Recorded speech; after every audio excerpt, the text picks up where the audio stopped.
to The Truth Denied with Roxy Lopez.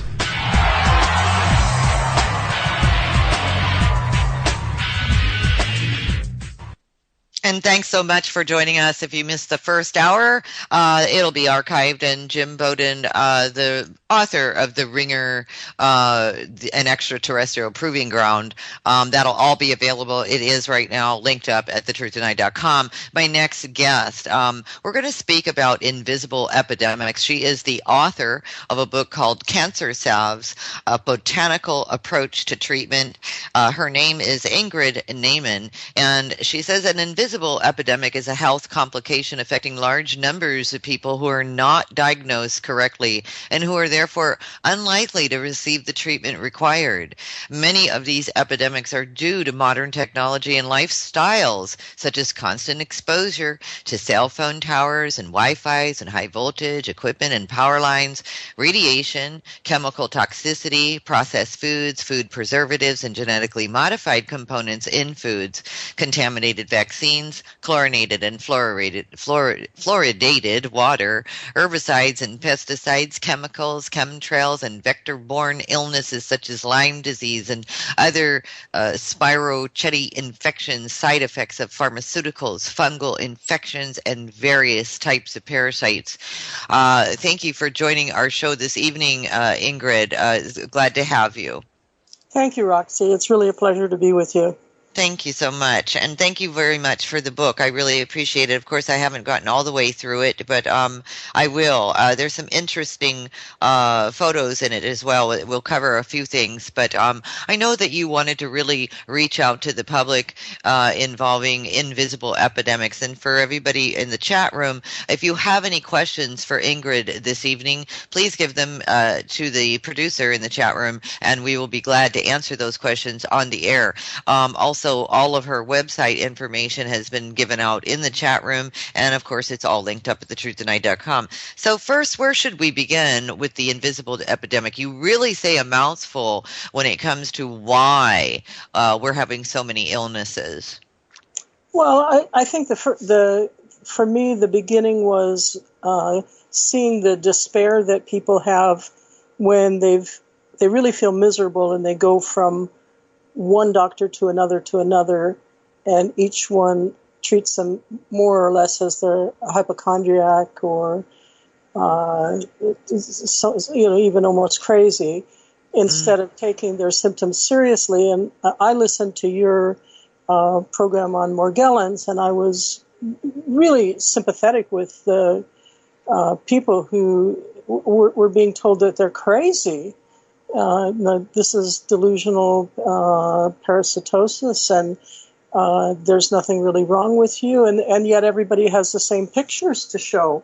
And so how can it be delusional if the photographic evidence is the same for everyone, and their symptoms have many common denominators? But it isn't just that. I went through mold exposure myself, and a lawsuit, and the technical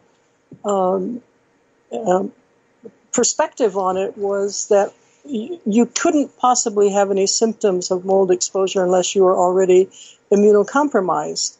And so the doctors learned that in medical school, that if you're young or old or immunocompromised, you might have some symptoms if you're exposed. Otherwise, it's not really a problem. But that's rubbish, actually, because what the mold is doing inside the body is secreting a mycotoxin that's tremendously destructive. I've been able to see this in dark field microscopy, where there's a mist that comes off the top of the spore, and everything in the vicinity dies, all the white blood cells, the red blood cells, and it's a total disaster for the person suffering from this. And there's no one looking at this from a proper point of view to see that it doesn't matter whether you're immunocompromised or not, this mold is dangerous. And so people are simply not getting the help they need. And with something like the radiation from Fukushima now, it's all being downplayed. And we had massive exposure here in the Pacific Northwest, but I'm sure that the whole world, at least the Northern Hemisphere, has already been exposed at least somewhat. And it's the tip of the iceberg still because the radiation is ongoing. And it happens that I majored in Asian studies as an undergraduate and speak Japanese, lived in Japan for a while. And so I just felt that this was something I wanted to do, and I felt there are two big events in my life that sort of led me to thinking that I could make a difference here. One was that I had been researching a book on ancient Asian longevity therapies. And in those, you take extremely toxic substances like arsenic or mercury, and you purify it. You purify it through a very, very long process that involves boiling these things in ghee, which is a kind of clarified butter, and then grinding it with spices, and then burying it in the ground with some other herbs. And it goes on for years sometimes, but ultimately that extremely toxic substance becomes a healing substance, and it does this by surrendering whatever makes it toxic, which is its instability. So if you think about radiation, what makes it dangerous for us is that it's unstable. It's looking for a partner for an extra electron. And so it's when it emits what's called an alpha package or a particulate, which is what causes the damage to our bodies, it's actually doing that to gain more stability, and then it becomes something else. It is no longer the same atomic number that it was, and it becomes a different isotope with maybe a different name.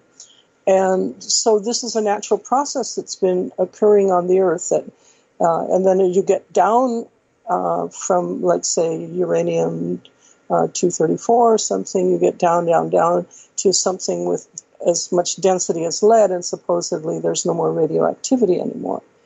So I thought of all this instability and then the herbs that we use to create stability through this purification process, and I felt that there's a whole lot that can be done to give people some power over the damage that they might otherwise suffer. And then the other sort of this precursor to my own interest in this is that I had been researching all these herbs for cancer for 40 years.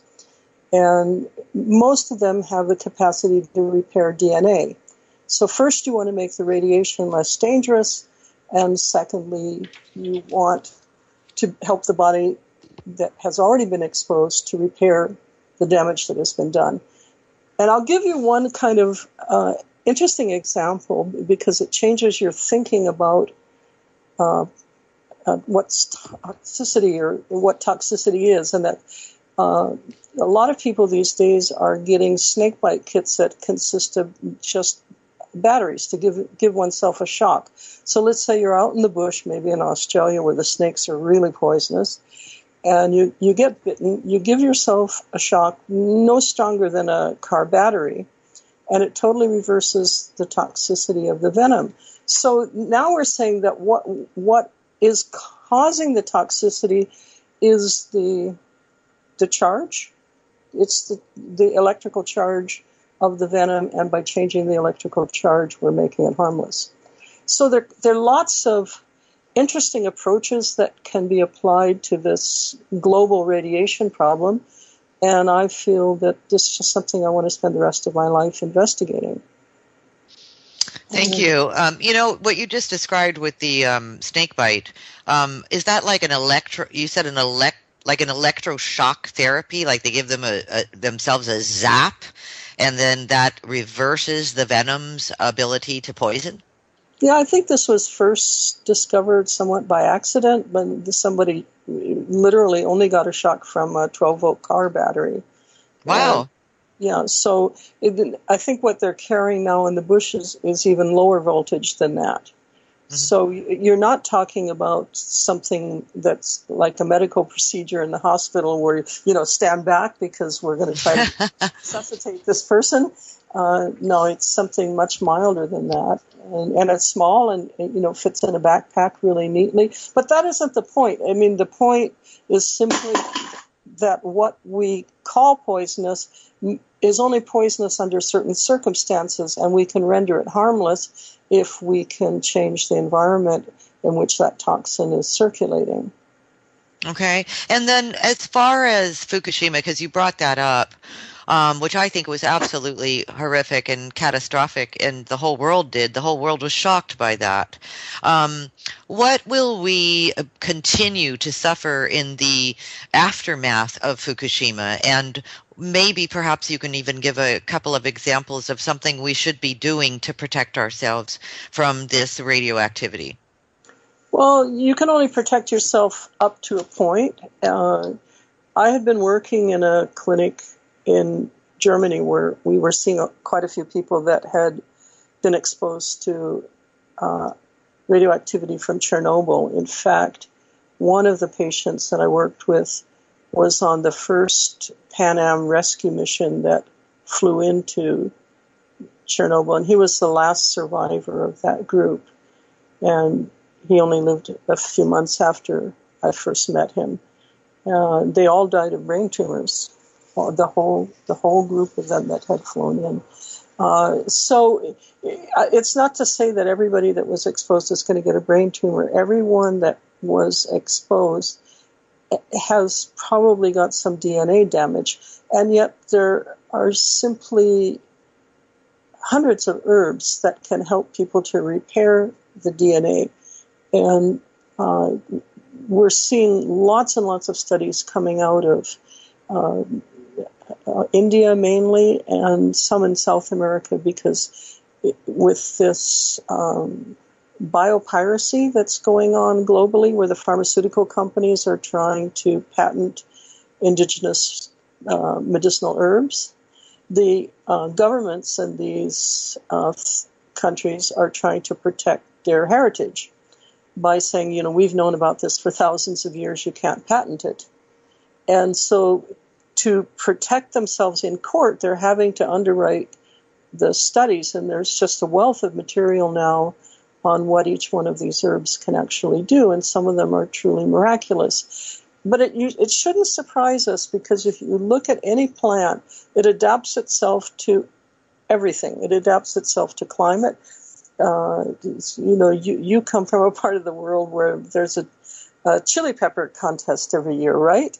And, we know that depending on when the temperatures started to rise and how much rainfall there was, the chili pepper is either hotter or not quite so spicy. And there are a lot of factors that affect its pungency.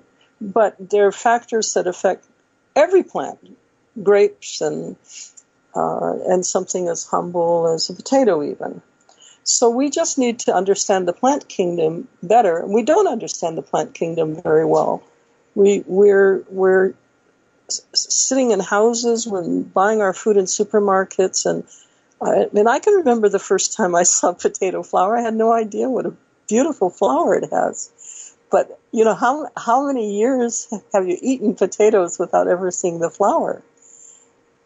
We're so distanced from our food realities that we haven't really learned to appreciate how clever nature is. And I've been running an experiment in my place for a few years now. I call it Landscaping Revolution, converting grass to edible and useful plants. I'm first of all trying to do something for the bees, because we have this colony collapse disorder and we're losing our pollinators. If we lose our pollinators, we're going to be eating grains. We're not going to have fruit and vegetables and nuts. We need bees and butterflies to pollinate our crops. So first I tried to provide plants that will help them, nourish them, and heal them from their exposure to toxins. And then secondly, plants that are good for people, and I walk around and I see what's thriving and what's not thriving.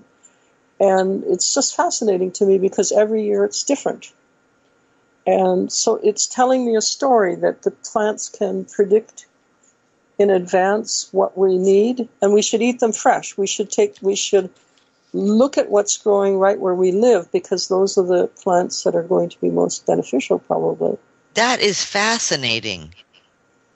That the plants will grow in accordance to what we need. So that's absolutely right. What did you call that? Landscaping Revolution?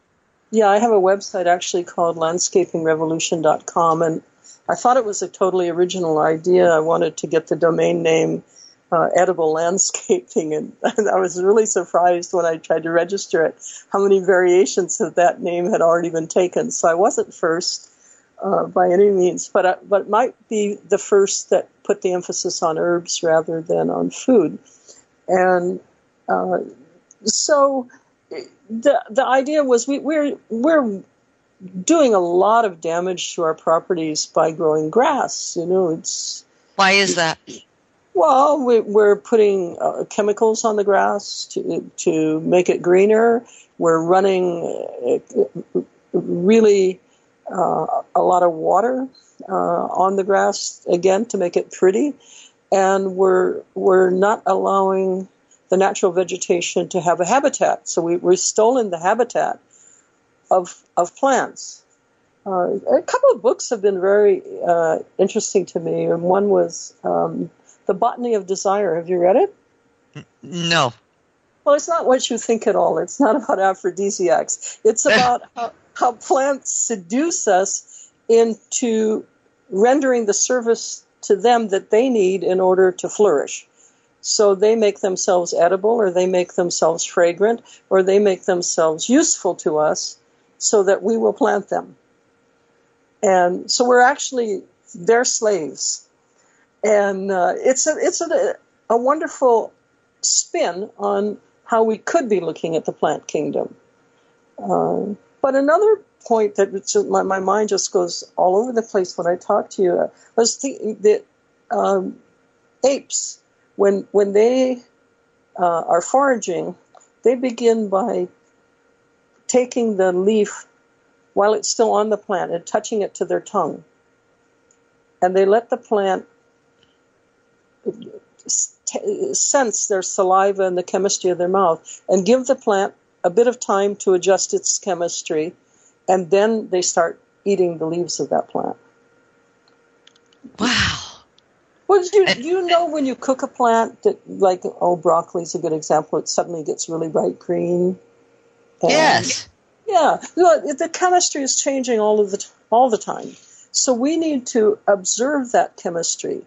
Or if you're thinking of something like any leafy green vegetable, early in the season it's kind of sweet and tender, and then as we get later on in the season where we've absorbed more fire from the sun, our bodies are overheated, we need to cool down, the plants become a little more bitter, and that's cooling to us.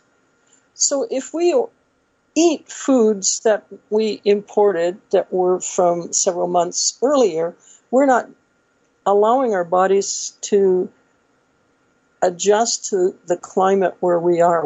If we were eating totally out of our own backyards, then we would always be in harmony with nature. And I see what you're saying. Yeah. I see what you're saying. I've never heard anybody talk about it this way, because of a lot of our health individuals, that come on the show, they do talk about one of the most important things is to grow your own herbs and food as much as you can in your own climate, in your own backyard, so to speak. And I've never heard anybody quite put it that way, that because those herbs are in your yard, they will grow the way you need them to for your climate, for whatever you're going through at the all year round, I guess. And that's fascinating. Yeah, everything is so adjusted to its space, and plants really don't like being moved. They'll adjust because they're resilient. I have a friend who has a plant that she says talks. Okay, yeah, she could be just, she's an interesting person. And I asked her to talk to this plant. His name's George. And to give some input on my sea buckthorn that I planted. And she's saying that George said that they miss the Himalayas and to give them more time to adjust. And I planted it because it's one of the major anti-radiation foods that we could get some really concrete studies on. When I first heard about Fukushima, I hit the books right away to try to figure out what they did in Chernobyl, what they did in Hiroshima and Nagasaki. And I found ginkgo was one of the major herbs that they called them liquidators, the workers who were helping to contain the crisis in Chernobyl that used ginkgo didn't develop any side effects of radiation exposure. And so the first tonics that I made after the radiation started hitting the Northwest here were made of ginkgo. And then as time went on, the symptoms changed. First we had more iodine, and then later a little more cesium. And these affect different organs of the body. They're different problems. The second problem that most people were having, I mean, if they had symptoms, they would have nosebleeds. And this is very, very common in Japan among children. They might have 4 or 5 nosebleeds a week. And nobody's attributing that to radiation. It's almost like the doctor would get his wrist slapped if he said that this was radiation related, because you're not supposed to have those consequences. They're looking at thyroids, and there's an amazing number of children that have enlarged thyroids already. I mean, for an incident that's so recent, we already have just way too much evidence that there's going to be a serious problem there. So I'm working on a new formula for the thyroid, and working on a formula, and I think this one will be released very soon, that's for stabilizing the heart rhythm, because the radiation changes the electrical signals. So a lot of people are having more heart arrhythmias and pain. And children under stress in Japan, like let's say sports competitions and that, they're having heart attacks. We're talking about children, not a 55-year-old farmer who's outdoors or something, but we're talking about children who are deemed to be healthy enough to compete in sports. Right. So this is serious. It's very serious, and yet I think that nature will always be stronger than mankind. So it will take on some of the problem for us. In the meantime, of course, we need to start thinking about what we're doing on this planet. We're making a mess of it. No, I don't think we are. I think they are. I never say they, but there is a they here. There is definitely a they, because I do know that I personally, and I'm pretty sure you're not either, and a lot of very awake people are really trying to provide a clean space on the planet, with their mental and physical and spiritual abilities. But, with Fukushima, I remember the iodine thing. Everybody was being told to take iodine, to protect yourself, and then now you've brought up this thyroid issue, and then the heart attacks and the youth, very young people. Your book is amazing. I love the case histories. I did have to just skip over and go to that section when I got the book. I just wanted to see the case histories. But what I would like to know is, where would somebody have to see somebody like yourself in order to get these tinctures or these mixture of herbs and things like that? And we're going to go to a break here in just any second, but so we can talk about that when we get back from the break. But if we don't have our break coming up yet or whatever, they come whenever they want, Ingrid. The breaks come whenever they want, so we'll fly out of here as soon as it comes. But where do people, do they grow their own herbs, or what I'm happens? trying to teach that for people because I want to empower people. But I do have my own product line called Sacred Medicine. And Sacred Medicine Sanctuary, actually. We have a number of websites, sacred-medicine.org, shopkitchendoctor.com, shop.kitchendoctor spelled out .com. There's one for radiation called zerorads.com. I saw that.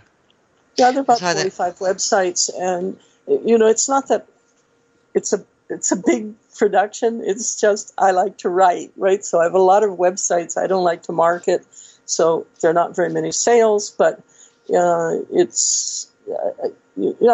cautious. I don't make claims, but I'm trying to provide what I think people need and teach people how to make things themselves. So the first thing I did on zerorads.com was to give people a method for preparing ginkgo leaves so that they could consume it as often as they needed to. And right. Ingrid, you also probably suggest to people, at least, how much one could consume, because these are herbs, they are medicinal, and we do need to know how much we should be taking of one or the other, right? Right, and they are interactive sometimes with other things people might be taking. That's what I've read. That's what I've read. Look, here's the break. Now we got the break. Ingrid, now we have the break. When we come back, let's get right back into that. You're listening to The Truth Denied. My guest this evening, wonderful, fabulous author of the book Cancer Salves, Ingrid Naiman. And we'll be right back. Hang in there with us.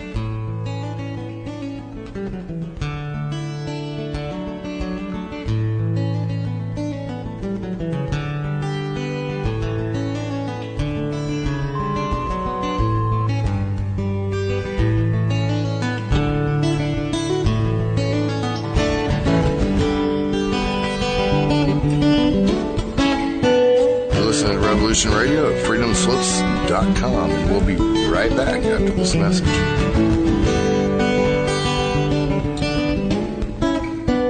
Wadia will remain a dictatorship. Oh, be quiet. Why are you guys so anti-dictators? Imagine if America was a dictatorship. You could let 1% of the people have all the nation's wealth. You could help your rich friends get richer by cutting their taxes and bailing them out when they gamble and lose. You could ignore the needs of the poor for healthcare and education. Your media would appear free, but would secretly be controlled by one person and his family. You could wiretap phones. You could torture foreign prisoners. You could have rigged elections. You could lie about why you go to war. You could fill your prisons with one particular racial group, and no one would complain. You could use the media to scare the people into supporting policies that are against their interests. Tune in Monday through Friday, 4 p.m. Eastern Time, for Liberation Nation with Deacon John, where America comes to hear the truth. I know this is hard for you Americans to imagine, but please try.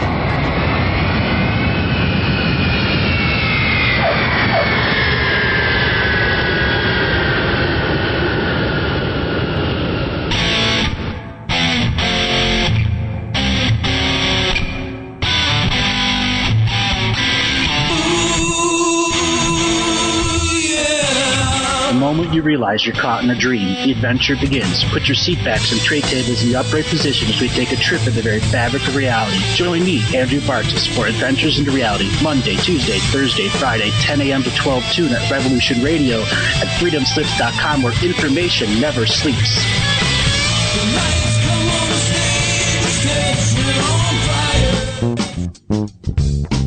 Thank you for tuning in to Revolution Radio at freedomslips.com. If you plan to call in and speak with one of our hosts, please turn down your radio and separate yourself from any background noise and wait for the area code to be called on before you speak. And don't forget, Revolution Radio freedomslips.com is listener supported. So stop by the homepage, freedomslips.com, visit the site support area to help support the host you're listening to's airtime. Thank you. Revolution Radio freedomslips.com, where the truth never sleeps.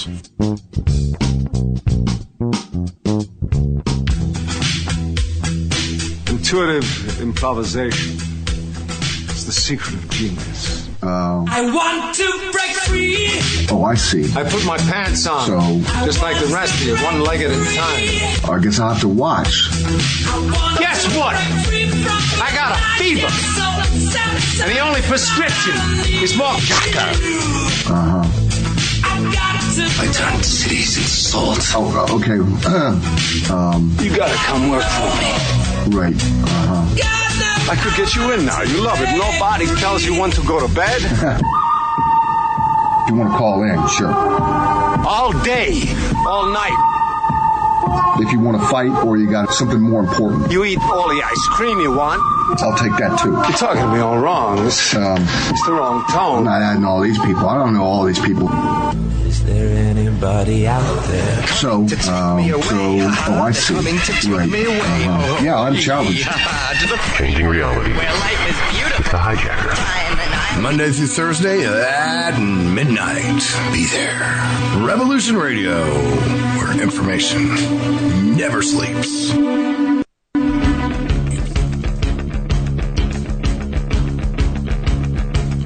Revolution Radio.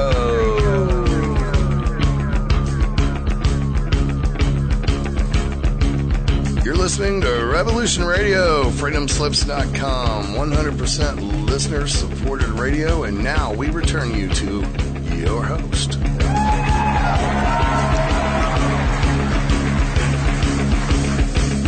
And for those of you who are just joining us, our guest tonight is Ingrid Naiman, and she's internationally respected for insights and clarity. She does lectures, writes on herbs and diet and psychological and spiritual dimensions of the psyche. Also does seminars on medical herbalism and has a private practice as well. She's up in the Pacific Northwest. We were just about to get into an herbal, I believe, with related to ginkgo. Yeah, well, I was saying that it's a blood thinner, so if someone were taking warfarin or something like that, they would want to be very careful about their use of ginkgo. And I think that this is also relevant to those who are having nosebleeds, because what I could see in I had 5 nosebleeds myself. One of them was extremely serious. Really bad. So, I probably lost a couple of liters of blood, and the way it looks in what you see in the microscope is that there aren't any platelets. They are apparently much more vulnerable to radiation than the red and white blood cells. I had seen patients when I was working in Europe who were undergoing medical irradiation, usually for cancer, and their blood cells were perforated and dying. And then when I started to have problems myself, I looked at my own blood and I could see little holes through the red blood cells. They were leaking and drying out. And but I didn't really pay attention at that time to what was happening to the platelets. But when I started to hemorrhage, then I did have a really good look. And one of the fascinating herbs to stop bleeding is from South America. It's called sangre de grado, or dragon's blood. And it's made from the resin of a tree. It's harvested like maple syrup is. You slash the tree or you make a cut in it, and this reddish-brown syrup comes out of the tree, and it's tremendously bitter tasting, and it stops bleeding practically instantly. We used it in surgery in Germany. I'd never been in an operating room before, and they were teasing me after the operation. They said, you know, you've never seen surgery before. And I said, well, you know, only on television, but I'm kind of surprised at how primitive it is. And they said, what? And I said, yeah, everybody's bleeding. They don't need to bleed like this. And the doctor looked at me really like, what do you know that we don't know? And I said, well, the next time you operate on a breast cancer patient, just let me move my hand behind yours, and I'll drop this dragon's blood directly in the open wound. The patient lost 2 drops of blood that day. 2 drops. That's all whole major breast cancer operation with 2 drops of blood. And he said, amazing. It's amazing. But so this is a really powerful herb that belongs in everybody's medicine cabinet. Oh, yeah. Instead of, big bandages or big towels that you wrap and hold and get yourself straight to an emergency. I mean, would that work? I just want to understand this. Would that work? Let's say, you know, you were out in the backyard and you were cutting down trees and you happen to just slice your arm wide open. Would that work to stop that bleeding? Yeah, in the rainforest, if they have a machete wound or something like that, they put it on right away. And what's most amazing about it is that it makes a sterile bandage. It changes color when it dries. So if you put a little bit on the palm of your hand, it looks really reddish, reddish brown. So it depends on the freshness a bit. And then if you spread it around with your finger, it becomes transparent and smooth like baby skin. Just amazing.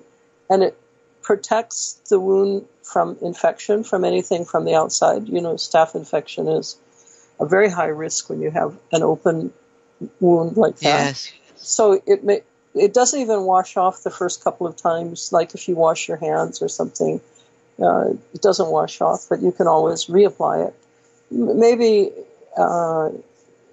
if you really scrubbed in a shower, you'd remove most of it, but then you could just put some more on as soon as you're dry. And a friend of mine just had to bring her dog to the vet for surgery, and she put this on the sutures after the operation, and it's all closed up already. There's no danger of infection. It's only 3 days since the operation. The vet's amazed. This is amazing to me. I was going to ask you, Ingrid, why did you have to go to other countries to find this? In other words, what is it about our culture here in the U.S. that we really are no longer, because I'm sure the Native Americans had, our native indigenous tribes, let's say, had their tinctures and their salves and whatever. What has happened in our culture that we are so disconnected from the uses that are right there? Of course, we have to know how to use them. But why is there such a big disconnection, and why has it all been replaced with pharmaceuticals? Oh, well, obviously it's money and politics. I think a part of medical history that very few Americans know about is that between World War I and II, they had a big debate of whether the future of medicine should go the electrical or the chemical route. And, obviously the decision went in favor of the chemical route. But it means that serious people recognize that either direction could have benefits, but there was much more money to be made in chemistry than in electricity. And so when I say electricity, this would be things like the Rife treatments or any variation thereof. And most people don't understand the Rife treatments very well. I mean, there's a long history there that was like before Royal Rife himself. But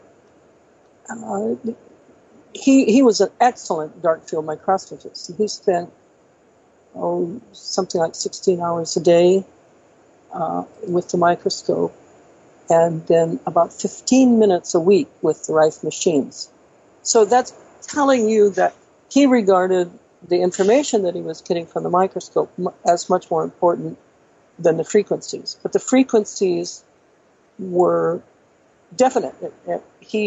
There were dinner parties in his honor to celebrate the end of all disease, and he had a 100% cure rate for cancer. Well, technically they said that he missed on 2, but those 2 people got well about a week after the end date of the study. Let's say if the study's 90 days, I don't remember how many days it was, but they were supposed to get well in that 90 days, but they got well in 97 days or something. So it was a 100% cure rate, but just not all within the study period itself. He was dangerous because there's so much money to be made in medicine. And I don't think that the individual doctor is responsible for the problems that we face now as a culture. I think it's the big corporations. I don't want to go into politics myself right now. I mean, it's a big distraction, and you can get pretty outspoken about what's going on. But there are other factors. We're distanced from nature itself. We live in cities. I remember when I had a clinic in Santa Fe, and a patient asked me what they should eat, and I just finished reading a book about Max Gerson, and he had a leek soup in that book, and I sent her to Wild Oats and said, go get some leeks. And she came back and said, I went through the whole supermarket and I didn't find any leeks. And I said, where did you look? And she said, well, I went to the canned foods department. And then I went to the frozen foods department, and I said, what about the produce? She said, what do you mean produce? And I said, the produce department, where they have fresh fruits and vegetables. She said, I didn't know they had things like that in supermarkets. Sent her back to Wild Oats. She came back with 2 leeks in her fists, and I remember her standing in the doorway at my clinic and said, okay, which part do I eat? And she was clueless. I mean, if we grow up putting a dinner in a microwave oven, we actually don't know how to cut something up ourselves and, what to compost and what to eat. And so I realized we have to really start at the beginning. Another huge problem that we have with... what do you do with the leek? You cut off the roots at the bottom that are,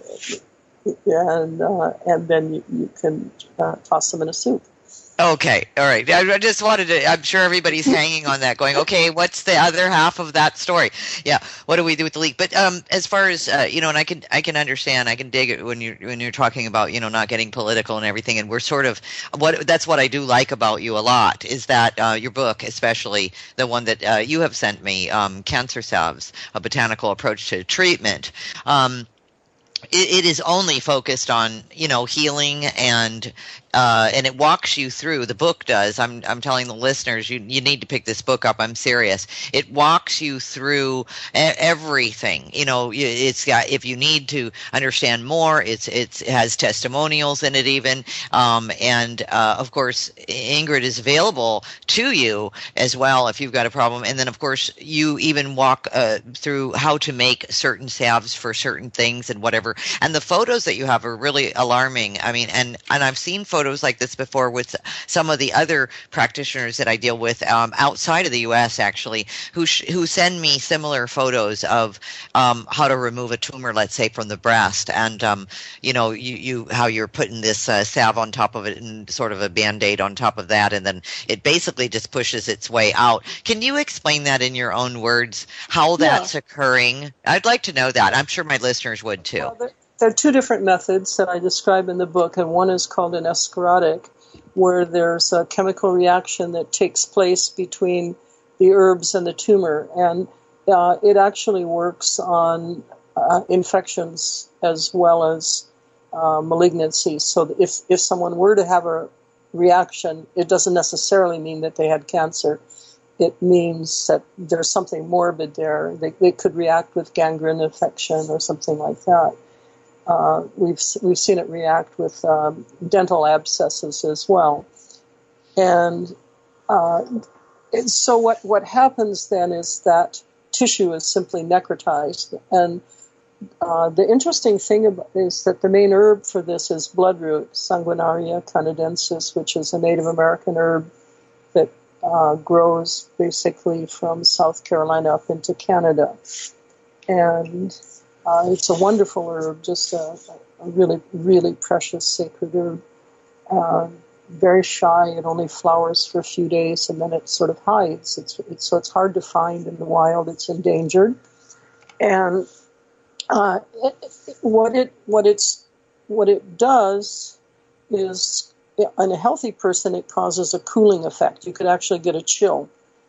If there's morbid substance there, you get a heating effect, absolutely the opposite. And then it just raises the temperature so much that the tissue itself necrotizes, and then it just begins to separate like a scab. And so what you're seeing that you say is alarming, that's just, it's called an eschar, but it's very similar to a scab. It's dead tissue. Yeah, it looks like it. Yeah, it falls out on its own, like the same way that a scab falls off when it's ripe. You know, the scab doesn't fall off until there's new healthy tissue underneath, right? And so the same thing happens with the escharotic, that the eschar falls off, and if you don't pick at it or anything, there won't be any bleeding when it falls off. And there's another much more elegant technique that I describe, and it's called enucleating. And what happens there is that the cells that are capable of reverting to normal become nice and pink and healthy and clean looking, and the other ones just separate and they become part of the tumor. So you actually see a crack at the edge where the treatment is being applied, and if eventually you can see down into the crack, sometimes as much as 1.5 inches, and the tissue on the outside is pink, and the tissue that's going to fall out is greenish gray. And it's made this, you applied it on both sides, but all of the unhealthy tissue moves to one side, and then it just lifts out. It's amazing. I mean, it really is. I'm looking at this, and you're absolutely right. For anybody who's wondering, what we're looking at here, she has the photos in the book that show you every step of the way, pretty much the process. And so what Ingrid is describing is that process that I'm looking at right now. Of course, she has it all written in the book as well. And it is fascinating because once that does fall off, just like a regular, when you skin your knee type of thing, there is that nice brand new pink skin that's underneath, you know what I mean? That's what you see in the photos. Now, what is this one where, I don't know if you've got the book in front of you, what page is this? It's the last page of the photos in the center, right before answers to questions. And it says day 29 to area healed almost perfectly. It shows the healed breast. But something comes out of the breast onto, it says mass on poultice. What is this? This is amazing. Yeah, it's so that what everybody's fascinated by what falls out, and there's a psychological process that accompanies this that's just as fascinating as the physical one. The physical one is so dramatic that it tends to upstage everything else, and so people forget that they might be meditating or processing their anger or doing some other nice things at the same time. But the minute that eschar falls out, they feel light and happy. I could just go on with story after story after story. People say they get cranky, like, I don't think I can stand this process anymore. It's too time consuming and draining, and I don't want to do it. I want to quit. And the next day it falls out. And one very serious man, a dentist, had a melanoma on his back, and it was very, very serious, and his best friend had died of a melanoma, so he was alarmed by this. And the day the eschar fell out, he said he went up to total strangers on the street and hugged them, and he birthed to Rosemary's Baby. Well, I never saw the movie, but I could hear by his inflection that he got rid of something really terrible and felt fantastic. And once in a while I get into a situation with a patient where they're, because I'm soft, I mean, I have Pisces rising, and people dump on me sometimes. Then I get down, and I call my best friend, and she said, just can't you remember to separate the cancer from the person? She said, it's not the person that you love that's speaking to you, it's the cancer. And she said, just wait for the eschar to fall off, and they're going to be the person that you always loved. Don't worry. And I don't know how many times in the last 16, 17 years I've called her and I need a pep talk. Tell me that again. It's because we're carrying a lot of toxicity with us, and it does have a negative effect on our emotions and on our spiritual confidence, because all of us are souls. We were born with a purpose, and all these other things start interfering. But there's one little loose end I wanted to wrap up before we, I know we're going to run out of time.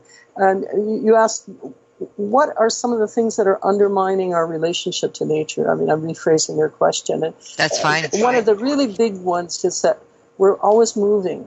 And that's an American phenomenon much more than any other country I can think of. And so we lose our ties to where we were born.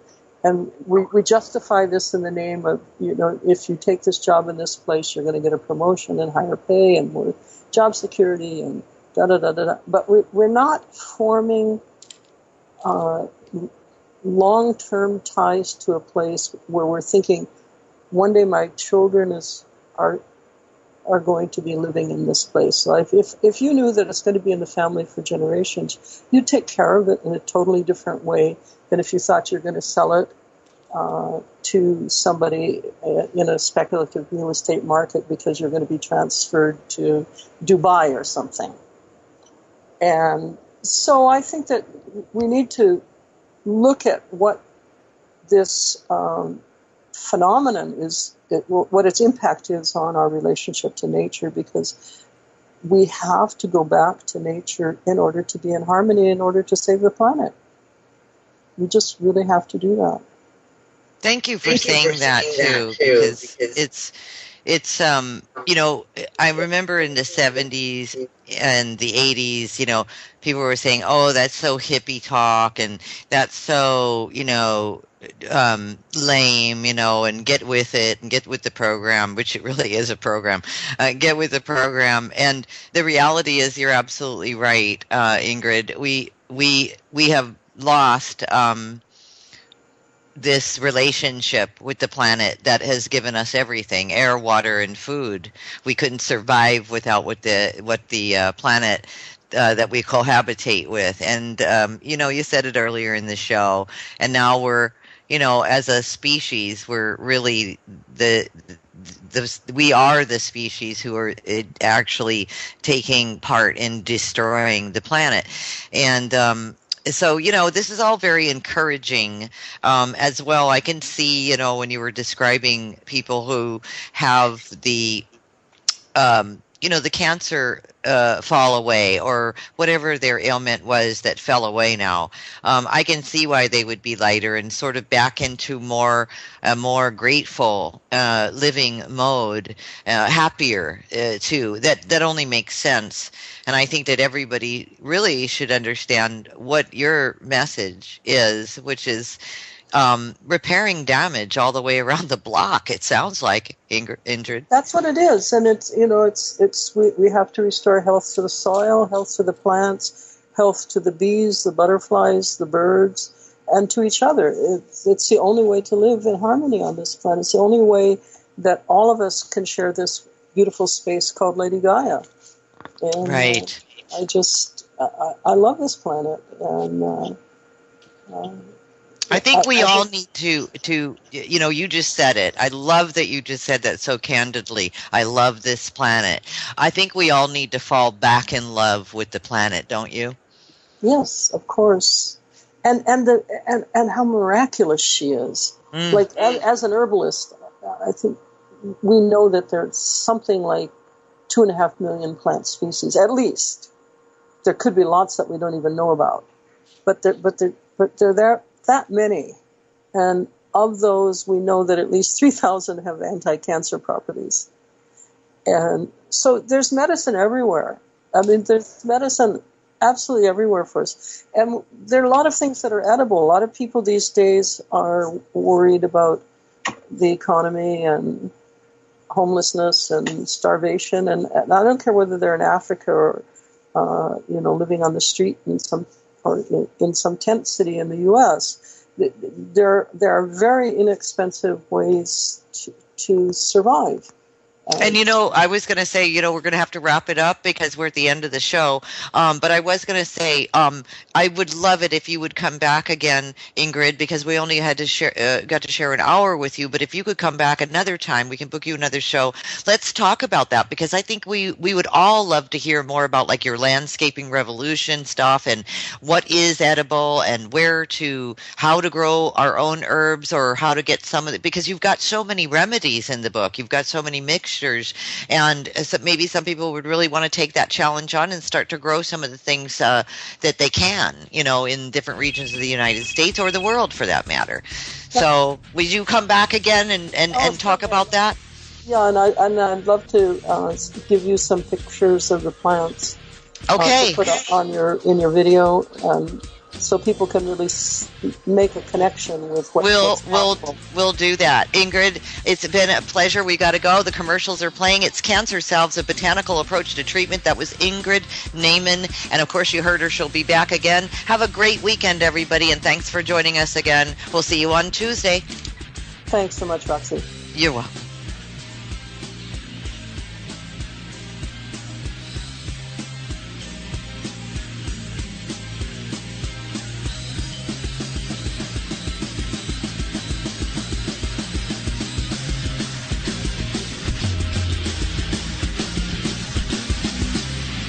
Listening to Revolution Radio. How dare you, sir? How dare you? No, how dare you? No, how dare you? How dare you? No, how dare you? You dare condemn me? How dare you? How dare me when how dare you? You big peepee head. Hello all, thanks for tuning in to Revolution Radio. We are the #1 public access, commercial-free internet talk radio station on the web, with between 12 and 16 hours of live programming per day, bringing you news, politics, entertainment, and just plain human interactive talks with our extremely informative and successful nightly open caller roundtables. And how do we do this? Through the support of volunteers and donations from good listeners like you. So if you're digging what you hear, and we are bringing you an entertaining and informative service, please visit our site support page and donate to the cause. Keep us live, keep us kicking, help us bring you the talk. We are already here. Help keep us here. Revolution Radio, freedomslips.com. Revolution Radio. Cells, the red blood cells, and it's a total disaster for the person suffering from this. And there's no one looking at this from a proper point of view to see that it doesn't matter whether you're immunocompromised or not, this mold is dangerous. And so people are simply not getting the help they need. And with something like the radiation from Fukushima now, it's all being downplayed. And we had massive exposure here in the Pacific Northwest, but I'm sure that the whole world, at least the Northern Hemisphere, has already been exposed at least somewhat. And it's the tip of the iceberg still because the radiation is ongoing. And it happens that I majored in Asian studies as an undergraduate and speak Japanese, lived in Japan for a while. And so I just felt that this was something I wanted to do, and I felt there are two big events in my life that sort of led me to thinking that I could make a difference here. One was that I had been researching a book on ancient Asian longevity therapies. And in those, you take extremely toxic substances like arsenic or mercury, and you purify it. You purify it through a very, very long process that involves boiling these things in ghee, which is a kind of clarified butter, and then grinding it with spices, and then burying it in the ground with some other herbs, and it goes on for years sometimes, but ultimately that extremely toxic substance becomes a healing substance, and it does this by surrendering whatever makes it toxic, which is its instability. So if you think about radiation, what makes it dangerous for has been given out in the chat room, and of course it's all linked up at thetruthttonight.com. So first, where should we begin with the invisible epidemic? You really say a mouthful when it comes to why we're having so many illnesses. Well, I think for me the beginning was seeing the despair that people have when they really feel miserable, and they go from one doctor to another, and each one treats them more or less as they're a hypochondriac or even almost crazy, instead of taking their symptoms seriously. And I listened to your program on Morgellons, and I was really sympathetic with the people who were being told that they're crazy. This is delusional parasitosis, and there's nothing really wrong with you, and yet everybody has the same pictures to show. And so how can it be delusional if the photographic evidence is the same for everyone, and their symptoms have many common denominators? But it isn't just that. I went through mold exposure myself, and a lawsuit, and the technical perspective on it was that you couldn't possibly have any symptoms of mold exposure unless you were already immunocompromised. And so the doctors learned that in medical school, that if you're young or old or immunocompromised, you might have some symptoms if you're exposed. Otherwise, it's not really a problem. But that's rubbish, actually, because what the mold is doing inside the body is secreting a mycotoxin that's tremendously destructive. I've been able to see this in dark field microscopy, where there's a mist that comes off the top of the spore, and everything in the vicinity dies. All the white blood for us is that it's unstable. It's looking for a partner for an extra electron. And so it's when it emits what's called an alpha package, or a particulate, which is what causes the damage to our bodies, it's actually doing that to gain more stability, and then it becomes something else. It is no longer the same atomic number that it was, and it becomes a different isotope with maybe a different name.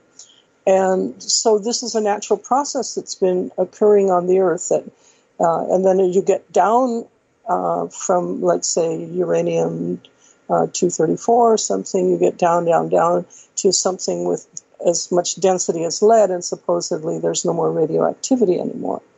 So I thought of all this instability, and then the herbs that we use to create stability through this purification process, and I felt that there's a whole lot that can be done to give people some power over the damage that they might otherwise suffer. And then the other sort of precursor to my own interest in this is that I had been researching all these herbs for cancer for 40 years. And most of them have the capacity to repair DNA. So first you want to make the radiation less dangerous, and secondly, you want to help the body that has already been exposed to repair the damage that has been done. And I'll give you one kind of interesting example, because it changes your thinking about what's toxicity, or what toxicity is, and that a lot of people these days are getting snakebite kits that consist of just batteries to give oneself a shock. So let's say you're out in the bush, maybe in Australia, where the snakes are really poisonous, and you get bitten. To the Truth Denied with Roxy Lopez.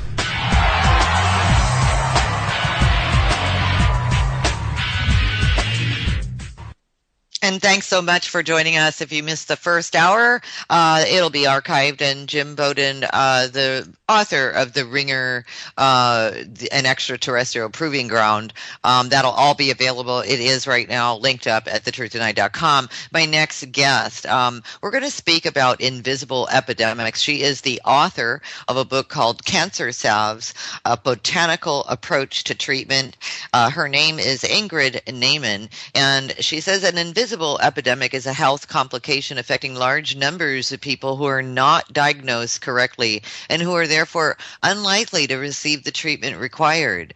Many of these epidemics are due to modern technology and lifestyles, such as constant exposure to cell phone towers and Wi-Fi's and high voltage equipment and power lines, radiation, chemical toxicity, processed foods, food preservatives, and genetically modified components in foods, contaminated vaccines, chlorinated and fluoridated water, herbicides and pesticides, chemicals, chemtrails, and vector-borne illnesses such as Lyme disease and other spirochetes infections, side effects of pharmaceuticals, fungal infections, and various types of parasites. Thank you for joining our show this evening, Ingrid. Glad to have you. Thank you, Roxy. It's really a pleasure to be with you. Thank you so much. And thank you very much for the book. I really appreciate it. Of course, I haven't gotten all the way through it, but I will. There's some interesting photos in it as well. We'll cover a few things, but I know that you wanted to really reach out to the public involving invisible epidemics. And for everybody in the chat room, if you have any questions for Ingrid this evening, please give them to the producer in the chat room, and we will be glad to answer those questions on the air. Also, all of her website information. You give yourself a shock no stronger than a car battery, and it totally reverses the toxicity of the venom. So now we're saying that what is causing the toxicity is the charge. It's the electrical charge of the venom, and by changing the electrical charge, we're making it harmless. So there are lots of interesting approaches that can be applied to this global radiation problem, and I feel that this is just something I want to spend the rest of my life investigating. Thank you. You know, what you just described with the snake bite, is that like an like an electroshock therapy, like they give them themselves a zap, and then that reverses the venom's ability to poison? Yeah, I think this was first discovered somewhat by accident, but somebody literally only got a shock from a 12-volt car battery. Wow. Yeah, so I think what they're carrying now in the bushes is even lower voltage than that. Mm-hmm. So you're not talking about something that's like a medical procedure in the hospital where, stand back because we're going to try to resuscitate this person. No, it's something much milder than that.